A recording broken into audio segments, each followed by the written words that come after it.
बहुत समय पहले की बात है। एक गांव में महिंद्रा नाम का एक गरीब किसान रहता था। उसका बहुत छोटा सा परिवार था। उसके परिवार में एकमात्र उसकी बेटी थी जिसका नाम रानी था। बिरजू ने बहुत ही शौक से रानी को शहर में पढ़ने के लिए भेजा था। बिरजू की बेटी रानी बहुत ही गुणवान और होशियार थी। उसी गांव में ठाकुर प्रताप सिंह नाम का एक लालची और बेईमान जमींदार रहता था। वो अपनी जमीन गरीब किसानों को ठेके पर देता था और उस जमीन के बदले वो गरीब किसान से बहुत ज्यादा कर वसूलता था। जमींदार ठाकुर सिंह बहुत ही ज्यादा लालची था। वो गरीब किसानों को बहला फुसलाकर पहले तो अपनी जमीन ठेके पर देता और बाद में किसानों से ही शर्त रख देता था। इन गरीब किसानों की भी क्या जिंदगी है। बस 2 वक्त की रोटी के लिए दिन भर काम करते रहते हैं और पूरी जिंदगी 2 वक्त की रोटी के लिए तरसते रहते हैं। और मुझे देखो, मैं बस इन्हें आदेश देता हूँ और समय आने पर सारी फसल हमारे गोदामों में भर जाती है और ये गरीब किसान हमारे आगे जी हुजूरी करते रहते हैं और हमारे सारा काम करते रहते हैं। इसे कहते हैं दिमाग हो तो ठाकुर सिंह के जैसा, वरना ना हो।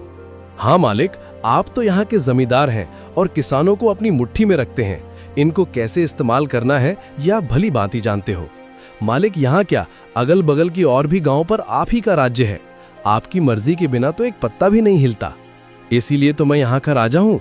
मैं इन बेवकूफ किसानों को ऐसी ऐसी शर्त पर जमीन उधार दे रखी है कि मेहनत ये करते हैं और फसल में अपनी मुट्ठी में कर लेता हूँ। आखिर इनकी औकात ही क्या है मेरे सामने। जमींदार अपने नौकर से ये सब बातें कर ही रहा होता है, तभी उसके पास एक महिंद्रा नाम का एक गरीब किसान आता है जो बहुत दुखी और परेशान होता है।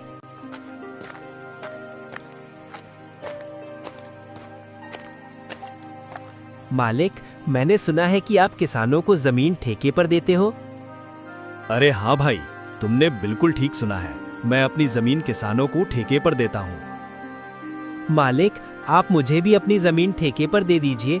मैं भी आपकी जमीन पर 1 साल के लिए ठेके पर काम करना चाहता हूँ। मेरा नाम महेंद्र है और मैं पास के ही गांव रामपुर में रहता हूँ।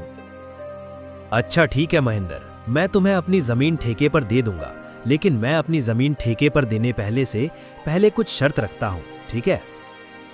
ठीक है मालिक, मैं आपकी शर्त मानने के लिए तैयार हूँ। बताइए आपकी क्या शर्त है? शर्त यह है कि तुम्हें मेरी जमीन पर काम करना होगा और 1 साल के बाद उस जमीन पर जो भी फसल उगेगी उसका आधा हिस्सा तुम्हारा होगा और आधा हिस्सा मेरा होगा। जी ठीक है मालिक, मुझे आपकी शर्त मंजूर है। जमींदार से जमीन की कागजी कार्रवाई करने के बाद महेंद्र अपने घर चला जाता है।